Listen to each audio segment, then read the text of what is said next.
Bismillahirrahmanirrahim. Assalamualaikum warahmatullahi wabarakatuh. Ya, selamat pagi rekan-rekan mahasiswa yang berbahagia, yang sehat, yang semoga selalu dalam lindungan Allah begitu ya. Perkenalkan, nama saya Taufik Muhtarom ya, dan saya ucapkan selamat datang di mata kuliah Psikologi Pendidikan. Ya, senang sekali pada kesempatan pagi hari ini saya bisa menyapa kalian ya. Hai Mbak, hai Mas, gimana kabarnya? Sehat semua ya. Semoga semuanya meskipun dalam kondisi pandemi dan masih belajar secara daring seperti ini, semoga tetap tidak mengurangi semangat belajar kita. Oke, pertama saya sapa dulu aja ya. Mana nih suaranya dari kelas A6? A621 mana? Ya, terima kasih. Mana suaranya dari kelas A721? Ya, halo A7, terima kasih. Mana suaranya dari A8? Halo A8, terima kasih. Oke. Setelah saya menyapa, kemudian saya harus memperkenalkan diri ya, karena kita belum pernah berjumpa sebelumnya dan kalian juga belum pernah mengenal saya ya. Setelah kemarin lulus SMA, kemudian sekarang ambil kuliah begitu ya. Dan saya ucapkan terima kasih atas kepercayaannya untuk mengambil prodi PGSD di FKIP UPY. Selamat datang. Semoga nanti perjalanan kuliah kalian mulai dari semester 1 sampai semester 8 semuanya lancar, tidak ada kendala apapun dan bisa lulus dengan baik, dengan cepat seperti yang kalian harapkan. Begitu ya. Oke, saya memperkenalkan diri dulu karena ada pepatah bilang tak kenal maka tak sayang. Oke. Ya. Saya perkenalkan diri dulu sekilas tentang diri saya. Oke. Nama saya Taufik Muhtarom, MPD. MPD itu Magister Pendidikan ya. Kemudian rumah saya domisili di Berbah Sleman, Yogyakarta. Ada yang satu daerah dengan saya, boleh main-main ke tempat saya atau mau bantuin saya bimbel untuk anak-anak SD, ya boleh. Kemudian sedikit pengalaman kerja saya, ini saya dulu pernah jadi guru SD juga di SD Muhammadiyah Noyokerten dari tahun 2010 sampai 2013. Kemudian setelah itu lulus S2 terus mencoba peruntungan ya menjadi dosen. Alhamdulillah diterima di dosen PGSD FKIP UPY dari tahun 2014 sampai sekarang. Berarti udah sekitar 7 tahun saya bergabung dengan PGSD FKIP UPY. Kalian waktu itu masih kelas berapa ya? Mungkin masih kelas SMP atau kelas 6 SD. Ya, kemudian riwayat pendidikan saya di SD Muhammadiyah Noyokerten, kemudian di SD Negeri 2 Berbah, kemudian di SMA Negeri 5 Yogyakarta atau MACE. Kemudian S1 saya ambil di PGSD seperti kalian ya, sekitar 11 tahun yang lalu ya saya lulus dari PGSD UPY, VIP PGSD UNY ya di Karangmalang sana. Kemudian habis itu lanjut ambil kuliah S2 lagi di Pendidikan Dasar PPS atau Program Pascasarjana Universitas Negeri Yogyakarta, 2 tahun di sana. Lalu kemudian ini setelah 4 atau 3 tahun saya ngajar di PGSD UPY, kemudian kampus menawarkan saya bagaimana kalau kuliah S3. Ya, saya langsung menyambut ya. Alhamdulillah pada saat itu saya mencoba mendaftar peruntungan lagi bisa kuliah di luar negeri ya, di Taiwan. Dari tahun 2018 saya ambil di Department of Education and Human Potential Development. NDHU atau National Donghua University di Taiwan sana, salah satu universitas negeri di Taiwan ya, dari tahun 2018 sampai sekarang. Ini saya masih dalam proses penyelesaian disertasi ya. Mohon doanya semoga tahun ini bisa lulus lah. Tuh, semoga kalian juga saya doakan bisa sampai S3 begitu ya. Kalau bisa juga kejarlah sampai ke luar negeri begitu ya. Nah, kemudian saya perkenalkan mata kuliah dulu setelah memperkenalkan diri. Apa sih mata kuliah psikologi pendidikan itu? Oke, mata kuliah ini dimaksudkan untuk membekali mahasiswa agar memiliki pengetahuan dan pemahaman tentang psikologi pendidikan. Nah, seperti yang kalian harapkan ya, masuk di PGSD tentu itu tujuan utamanya adalah untuk menjadi guru SD ya. Guru SD itu kan berbeda dengan pekerjaan yang lain ya. Yang kalian hadapi itu bukan mesin, bukan seperti di industri pabrik atau di industri yang lainnya, barang-barang. Yang kita hadapi itu adalah individu-individu kecil yang dia memiliki keunikan-keunikan tersendiri. Nah, itu untuk menghadapi anak-anak yang memiliki keunikan seperti ini, ada yang suka mainan plastisin, ada yang suka mainan gambar, ada yang suka mainan plastik mungkin ya, plastik di remas-remas. Itu berbagai keragaman seperti ini harus kita pahami jiwa mereka, keunikan mereka, sisi psikologis mereka, sehingga kemudian kita bisa menciptakan iklim belajar yang mampu mengoptimalkan perkembangan belajar mereka. Kita harus paham psikologi pendidikan. Oke.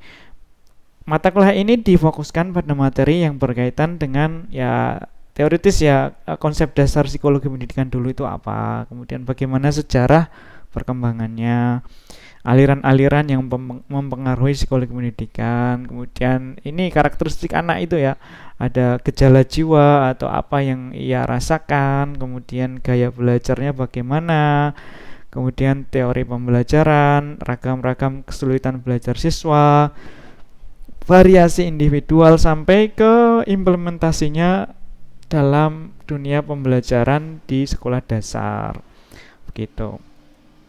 Nah, kemudian kompetensi mata kuliah yang diharapkan sih apa sih? Nah, ini pertama, kalian paling tidak harus memahami konsep dasar dan definisi psikologi pendidikan. Untuk apa sih? Definisinya apa sih? Kayak gitu. Lalu kemudian kalian juga bisa menjelaskan sejarah dan macam aliran psikologi pendidikan. Sejarahnya gimana, kenapa pembelajaran SD harus paham tentang psikologi pendidikan, apa saja aliran-aliran yang mempengaruhi. Lalu kemudian yang ketiga, ini kita nanti kalian harus bisa menjelaskan ragam variasi individual. Anak-anak itu ada keunikan-keunikan tersendiri ya, seperti gaya belajarnya seperti apa, tipe apa, auditoris, visualis, seperti atau kinestetis. Itu kalian harus paham sehingga ketika membuat pembelajaran di dalam kelas tidak hanya monoton seperti itu, karena tipe-tipe gaya belajar anak itu berbeda-beda. Lalu apa saja juga ragam-ragam kesulitan yang mungkin mereka hadapi dan harusnya kita bisa menyelesaikan permasalahan itu. Lalu kemudian apa saja gejala jiwa yang nampak pada anak-anak dalam belajar, kayak itu. Lalu yang terakhir ini adalah kalian harus bisa memberi contoh dan menghubungkan metode dan kontribusi psikologi pendidikan dalam pembelajaran SD. Gimana ngerancang pembelajarannya, gimana ngerancang evaluasi pembelajarannya, seperti itu.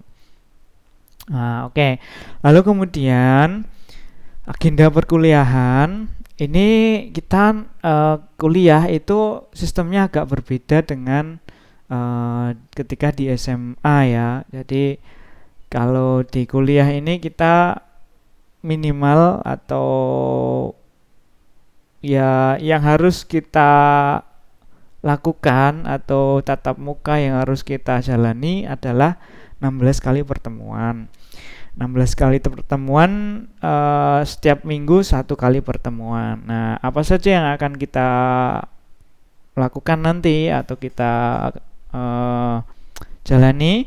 Yang pertama, pertemuan pertama adalah hari ini ya. Kalian menonton video saya ini sebagai pertemuan pertama. Nah, apa yang akan kita lakukan di pertemuan pertama ini? Nah, ini kontrak belajar. Nanti kita akan saling negosiasi kontrak belajar yang harus kita sepakati seperti apa. Lalu kemudian saya juga menjelaskan silabus mata kuliah psikologi pendidikan. Ini termasuk silabus ya. Rencana pembelajaran yang akan kita lakukan itu silabus. Ini saya sedang menjelaskan silabus, runtutan agenda perkuliahan yang akan kita jalani. Nah, ini hari pertama ini kita sudah ketemu, saya menjelaskan silabus dan nanti di akhir kita perjanjian kontrak belajar. Kemudian yang kedua, nanti atau minggu depan kita akan belajar mengenai konsep dasar psikologi dan psikologi pendidikan. Apa saja ragam submaterinya? Ya, ada makna etimologi, definisi psikologi, definisi psikologi pendidikan, fokus kajian psikologi pendidikan itu apa saja, kayak gitu ya. Lalu kemudian di pertemuan ketiga kita akan belajar mengenai sejarah psikologi dan psikologi pendidikan. Awal perkembangannya seperti apa, era kemajuan bagaimana, perkembangan lebih lanjut, kemudian sampai di Indonesia seperti apa. Di pertemuan keempat kita akan belajar mengenai aliran-aliran psikologi dan praktis pendidikan. Nah, aliran ini adalah kelompok-kelompok pemikiran dari para tokoh yang sedikit banyak menyumbangkan pikirannya atau berkontribusi pada ilmu psikologi di pendidikan yang dipakai guru untuk menghadapi anak-anak supaya anak-anak itu bisa tumbuh optimal dalam berkembang sesuai dengan karakteristik individu mereka. Ada aliran behavioris, ada aliran kognitif, seperti itu ya. Lalu karena ini nanti agak panjang dan penjelasannya memerlukan waktu yang lebih lama, maka saya pecah menjadi 2 pertemuan.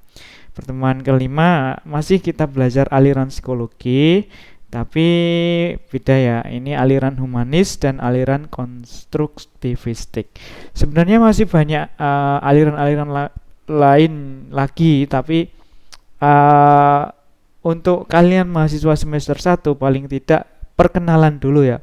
Paling tidak 4 aliran besar ini kalian pahami dulu, sehingga itu bisa menjadi dasar kalian ketika nanti membimbing anak-anak SD. Lalu kemudian pertemuan ke-6 kita akan belajar mengenai gejala jiwa yang terjadi pada anak-anak. Bagaimana pengamatan mereka, tanggapan dan fantasi seperti apa, bagaimana sistem ingatan, memori jangka panjang, memori jangka pendek, berpikir, kemudian bagaimana tentang intelijensi, IQ, emosi, motivasi, seperti itu. Itu termasuk gejala-gejala jiwa yang harus kita pelajari di psikologi pendidikan. Lanjut, kemudian di pertemuan ke-7 nanti kita akan belajar tentang cabang psikologi dan pendekatan psikologi pendidikan. Apa saja cabang-cabangnya, apa saja pendekatannya, kayak gitu. Di pertemuan ke-8 kita UTS ya. UTS ini untuk mengukur seberapa paham kalian, karena mata kuliah ini masih banyak bersifat teoritis ya. Nanti ada saya berikan soal, kemudian kalian jawab ya, meskipun secara daring, tapi tetap semoga tetap bisa mengukur kepahaman kalian tentang apa yang sudah kita pelajari di separuh pertemuan sebelumnya. Nah, kemudian setelah UTS ini kita menjalani separuh pertemuan berikutnya. Di pertemuan ke-9 kita akan belajar tentang metode dan kontribusi psikologi pendidikan. Metodenya apa, kontribusi psikologi pendidikan di dunia pembelajaran SD apa, kayak gitu. Lalu kemudian ke-10 ada teori pembelajaran dan gaya belajar. Ini nanti kita akan belajar tentang teori-teori perbedaan gaya belajar siswa ya. Macam dan karakteristiknya seperti apa. Lalu kemudian di pertemuan ke-11 kita akan belajar tentang tadi karakteristik atau variasi individual masing-masing siswa itu seperti apa sih, dari segi intelijensi, dari segi gaya belajar dan gaya berpikir, dari kepribadian dan temperamen kayak gitu. Mungkin kalian pernah ikut kuis-kuis di semacam Facebook itu ya, untuk menebak kepribadian kalian ya, apakah termasuk kepribadian sanguin atau melo kayak gitu ya. Nah, ini nanti kita pelajari di variasi individual. Lalu pertemuan ke-12 nanti kita akan belajar tentang analisis ragam kesulitan belajar peserta didik. Nah, setelah tadi kita tahu gaya belajar, bagaimana harusnya kita menyeting pembelajaran untuk anak-anak yang bervariasi. Ada tipe auditoris, ada visualis, ada kinestetis.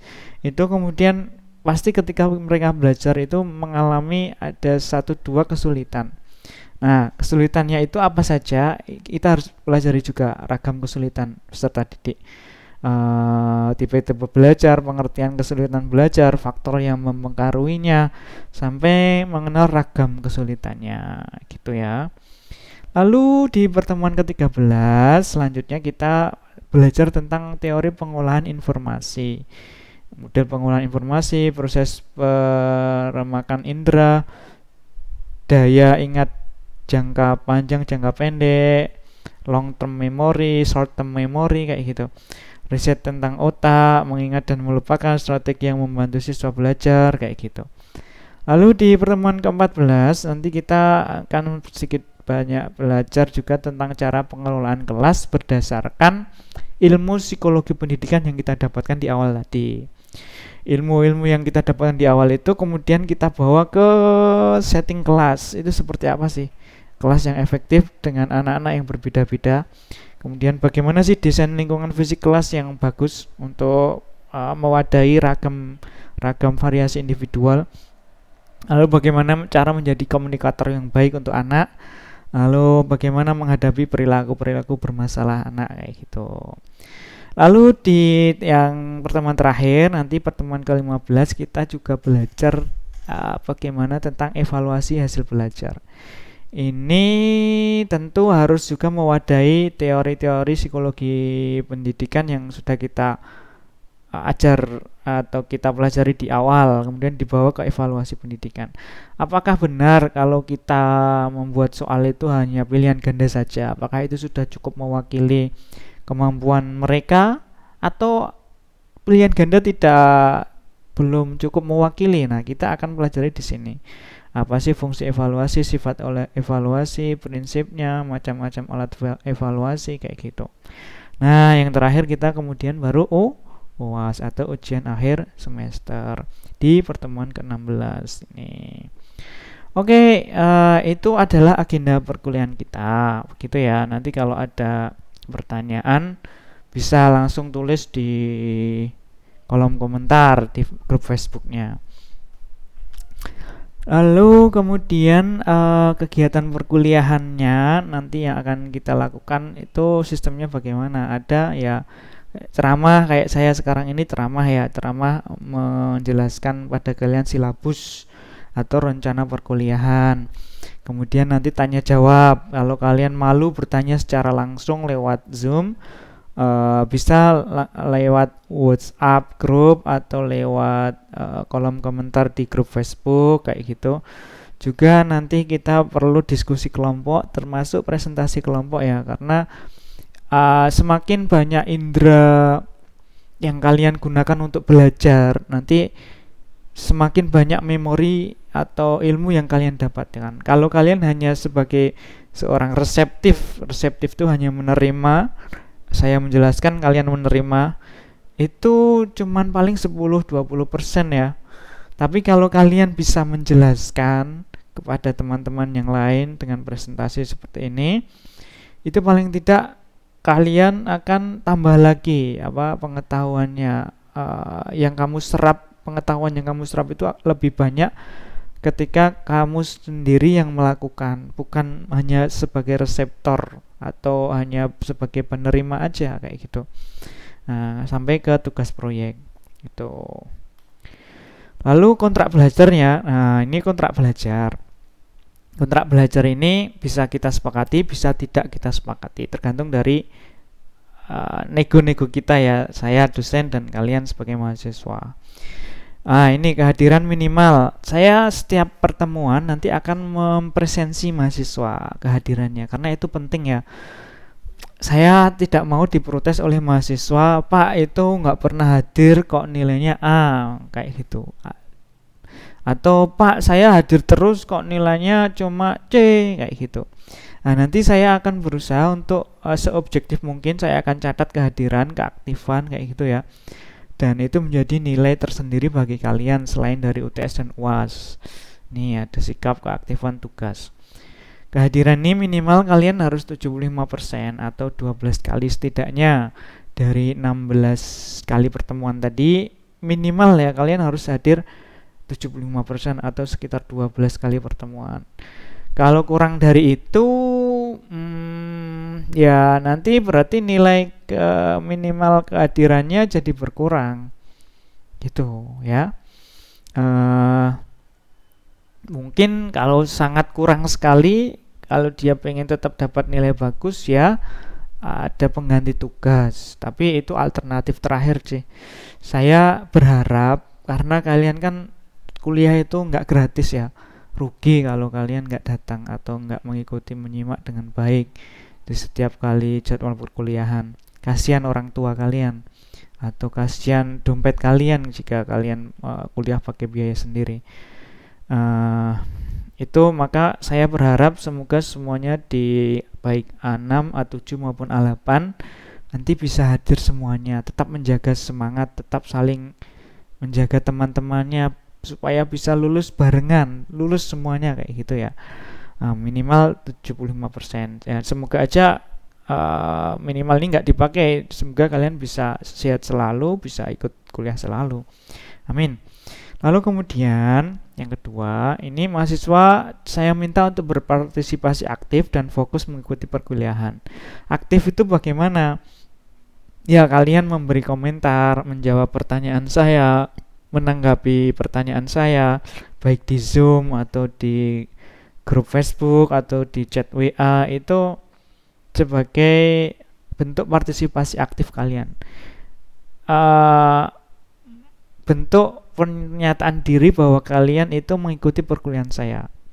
Tapi kalau dari awal sampai akhir komentar nggak pernah, bertanya nggak pernah, menanggapi nggak pernah, seperti hilang ditelan bumi gitu ya, ya itu nanti susah untuk dapat nilai A. Karena tetap kehadiran, keaktifan itu menjadi poin penilaian tersendiri.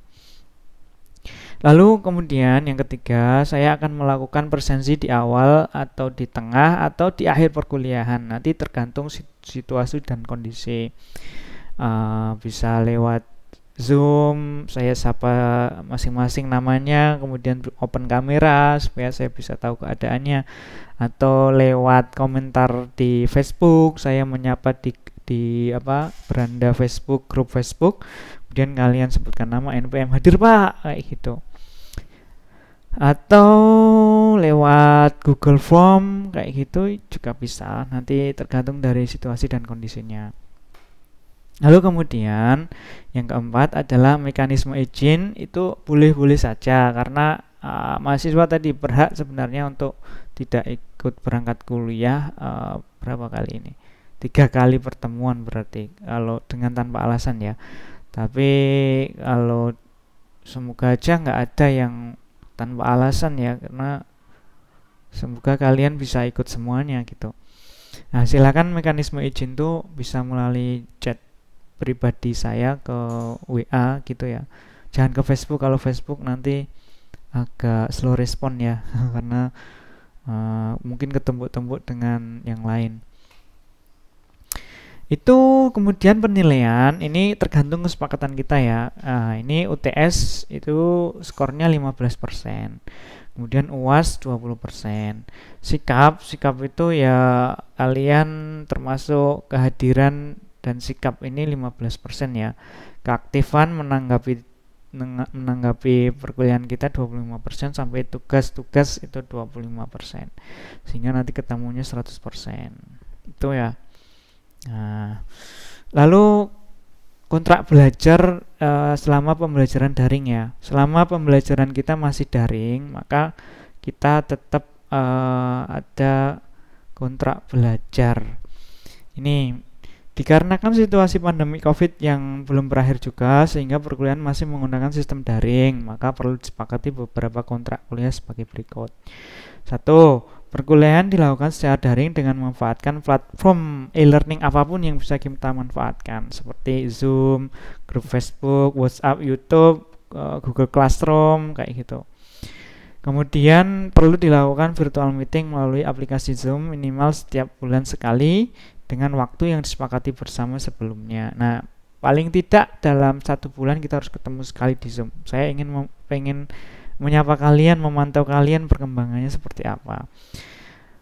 Kemudian maka untuk itu mahasiswa agar mempersiapkan dengan baik kuota, sinyal maupun peralatannya. Ya, silakan dipersiapkan dengan baik. Lalu kemudian yang ketiga, saat dilakukan virtual meeting, dosen dan mahasiswa diwajibkan untuk open kamera. Nah, ini saya mohon open kamera untuk semua mahasiswa. Tidak setiap waktu, tapi ketika saya ingin kalian open kamera, silakan di open kamera gitu ya. Itu salah satu bentuk khidmat kita dalam belajar ya. Sehingga saya bisa memantau kalian juga. Bagaimana semangat belajarnya, bagaimana keseriusan belajarnya. Ya agak aneh juga kalau kita kuliah sambil kalian mancing di pinggir sungai gitu ya. Ya sebenarnya boleh-boleh saja, cuman nanti jadi mengganggu konsentrasi kalian atau khidmat kalian dalam menimba ilmu gitu ya. Maka saya berharap ketika kita melakukan perkuliahan, kita lakukan dengan khidmat. Seperti saya sekarang ini ya langsung menghadapi kalian, saya kosongkan jadwal yang lain hanya demi untuk kalian kayak gitu. Karena memang sudah tugas dan tanggung jawab saya sebagai seorang dosen ya. Harus bisa membimbing dan secara langsung menemui kalian, karena virus COVID aja ini, karena kita harus menjaga diri maka tidak boleh bertemu secara langsung seperti itu. Saat dilakukan virtual meeting, dosen dan mahasiswa wajib open kamera. Saat dosen menjelaskan memberi arahan, mahasiswa diharap mematikan tombol mic terlebih dahulu, dimatikan mic-nya ya. Saat ingin bicara atau berpendapat, disilakan pencet tombol raise hand. Nah, nanti akan saya persilakan. Monggo Mas Ardi, monggo Mbak Sinta, silakan berbicara. Nah, kayak gitu supaya apa? Supaya lalu lintas traffic sound-nya itu teratur ya, tidak tabrak-tabrakan gitu. Ada yang baru pukul meja misalnya, ada yang suara cilok siomay misalnya. Nah, itu sedikit banyak akan mengganggu traffic sound kita. Maka harus dimatikan terlebih dahulu, memberi kesempatan yang baru berbicara supaya open mic kayak gitu. Lalu perkuliahan bisa dilakukan dengan Google Classroom atau grup Facebook atau Zoom ya. Dan mahasiswa bisa aktif berdiskusi melalui kolom komentar atau chat room di WhatsApp. Tadi sudah. Jadwal perkuliahan mengikuti jadwal yang telah ditetapkan oleh prodi. Misalkan untuk A7 atau A6 atau A8 kalau sudah dijadwalkan jam 7, ya sudah, kita paling tidak jam 7 itu harus siap gadget kita, HP kita, minimal WhatsApp-nya sudah siap, kuotanya ada. Kemudian kita bisa lakukan belajar di situ dari jam 7 sampai jam 8.40 ya. Ya sudah, kita fokus di sana. Seperti saya nggak boleh disambit-sambit dengan yang lain ya, ngajar kayak gitu. Oke, kemudian mahasiswa dapat menghubungi dosen untuk konsultasi melalui chat WA Me. Ini nomor saya ya.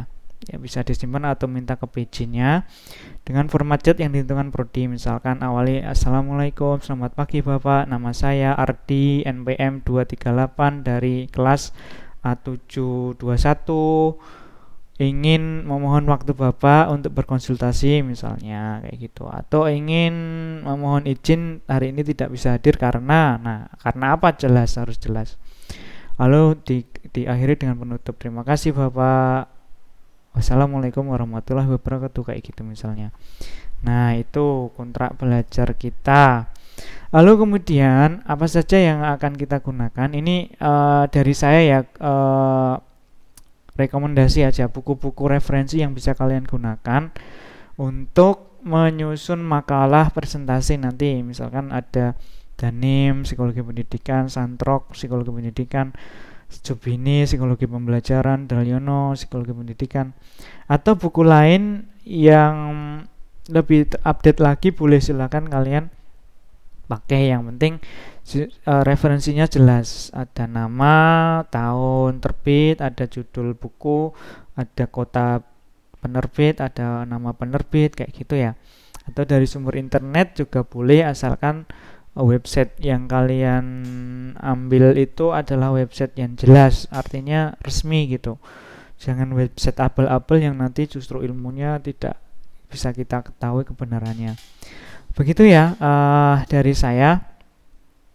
Terima kasih atas kesediaannya, keluangan waktunya untuk menyimak video saya ini.